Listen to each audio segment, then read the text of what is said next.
Good morning, Foster. Today is May 6th, 2020. What do we believe about the Savior and salvation? Like water becoming ice, God has always been willing to take a physical form his people could understand.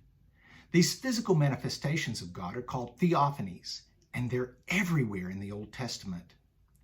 This morning, I would like to share 3 of them that impact my life greatly.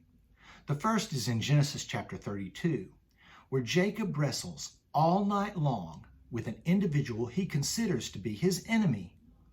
But then, as Emily Dickinson says, as dawn breaks over the morning horizon, he realizes he hasn't been fighting against a human being at all, but against the angel of the Lord. And in verse 30, he says, "I've seen God face to face." In a similar way, God appeared to Gideon at the winepress of Joash in Judges chapter 6. He said, "Hail, valiant warrior, go fight my battle for me." And in verse 22, Gideon also says, "I've seen God face to face."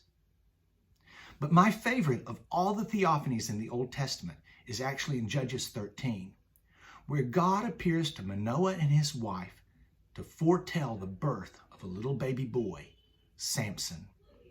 At the end of the story, Manoah says to the angel of the Lord, "Won't you tell us your name?"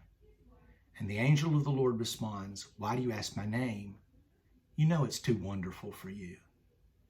And then in verse 20, the angel of the Lord ascends in the flame of the offering that Manoah had offered up.